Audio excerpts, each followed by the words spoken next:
Jim, how good is Andre Dirrell? Andre Dirrell, yeah, he's a very talented fighter, outstanding amateur, Olympic medalist, lost to Golovkin in the Olympics, and he disputed that as well. Undefeated as a professional, with the exception of one loss to Carl Froch, which again is disputed. So yeah, he's an exceptional talent. I was going to say he's only lost this to Carl Froch as a pro. Split decision. Yeah. Was it a right decision though? Well, you know what? Obviously, I've watched the fight back. I don't think it was controversial. I think it was, you wouldn't have known if it went either way. And being in Britain, that's what he's saying. That's why he wouldn't fight James in the UK. I know he's took a hell of a lot less money to box in America, and he feels that that's going to give him the edge. But I think he's trying to get the edge against the wrong person because he's got to realise with James, he's got a temperament like no fight I've ever known. His belief is total. His focus is absolutely 110%. And to tell the total truth, when he found out the fight was abroad, I was sleeping in his front room just chilling. Been for a training session. He come in, he was dancing, singing, and I said, "Chum, what's that?" He said, "Oh, you ain't heard." He said, "Eddie's lost a bid." I said, "What?" He said, "I'm going to work at Sydney, I can't wait." He was so excited. So you ain't got to worry on that score with James. He said, "A ring's a ring." I couldn't agree anymore, and he's in a great place, he's in great shape, he's got momentum, and I think that's a massive plus in this fight going in. And James DeGale will deliver, I'm pretty sure. How much has Dirrell improved since that Carl Froch fight? I think he's had 6 since then. Has he improved? I'm sure you've watched all of them, being the diligent coach that you are. I've watched his whole career. I've watched lots of his stuff, amateur and pro. He is what he is. He's a trickster. He's predominantly a southpaw, but a bit like James, he switches to the opposite stance. He's quite effective in both stances, so we've prepared for that as well. He's mixed with the elite. He's mixed with Arthur Abrahams. He boxed Carl Froch, and I think if there's a little deck against him at top level, I think it's the fact that, like a football team, like a football player, activity and momentum is very important. And he was quite busy last year though, wasn't he? Especially towards the back end. He had 3 fights in 4 months. In football terms, he's playing Orient and I was going to Birmingham. say, what did you make of the opponent? You've got to step up and play Barcelona and Bayern Munich, and that's what he's doing against James. If he can make that step, he can get up to speed quick, because he'll need to, then it's going to be a hell of a fight. Both fighters had 3 fights last year. James was obviously against more stellar opposition in terms of Brandon Gonzalez and Periban. Those fights are what set him up for this big one, don't they? I mean, he's had a taste of the big stage, especially at Wembley last year. But this one here, this is massive. Yeah, I mean, without them two, this one don't happen. So every fight you go into is massive. But James he's built momentum. That's what he's always needed. People haven't seen the best of James yet. He's getting better and better and better. And I think, Dirrell, as good as he is, and he's very good, and it's a step up for James again. But James is ready for the step. But what I'll say to everyone, and everyone who works with James will tell you the same thing, you don't really know how good he is until he's in front of you. And I think, from Dirrell's point of view, he's had a few fights, but this is his first real step up since the fight against Arthur Abrahams. So now he's stepping back into the Premier League, and it's whether he can deal with what he's going to have to deal with. A lot of people don't realise James is the highest punching super middleweight in the history of the sport.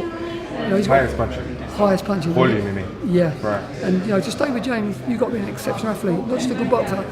And I don't know whether 4 years inactivity is the best way to become a great athlete in a boxing ring.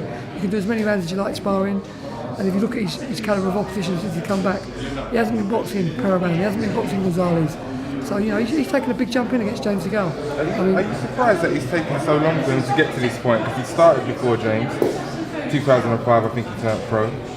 He's had a similar amount of fights, a couple of years older. Are you surprised that it's taken him so long to get to this level? Yeah, he's been at the level.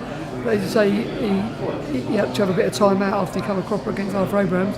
He didn't fight in 2012, did he? He ran out on a DQ, yeah. And then since that, I think that don't do a lot for your confidence.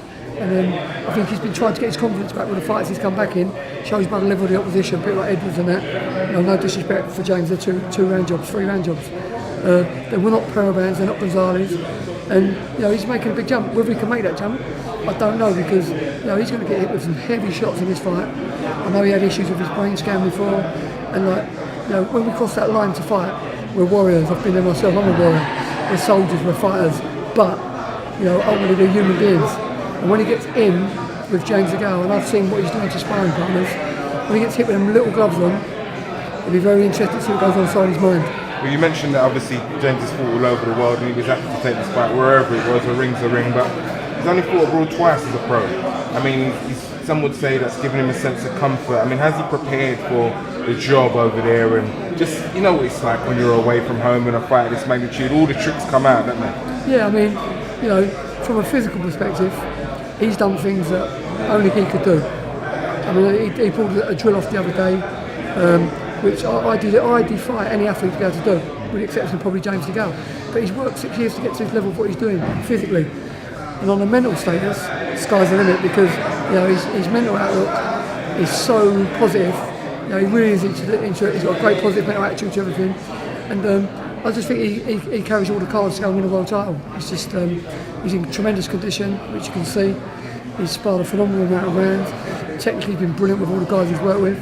And we're just ticking the last boxes over the next couple of days. And when he gets out tomorrow, he's basically ready. You fought for a world title in your time. Twice. Twice, I know, mate. WBA, WBC. It's heartbreaking when you don't come through those fights in the way that you want. Coach, mentor, friend. You know, the man that you are, relationship that you have with James. Are you preparing just in case it doesn't happen? And when I say preparing yourself to help him, just in case it doesn't come to fruition, because he's been up there before and tasted defeat. This is why I think he's going to win. But just in case, there's always two men strapping on gloves. Yeah, listen, with James, he's for me, like two things will summarise him winning a world title: loyalty and trust. Because we've had that in each other. He trusts what I do. He's been loyal to a bone, unbelievably loyal. Unlike a lot of other fighters down the years. But I just think with James, he's a prestigious talent. He's an amazing talent, and I've got to answer this question totally honest. I've got no doubt at all that he will become super middleweight champion of the world. Fact.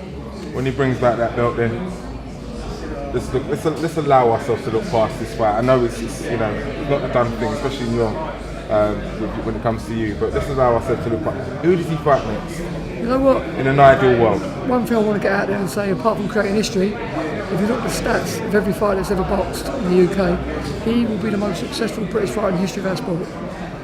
And domestically, there's big fights with Groves and with Floch.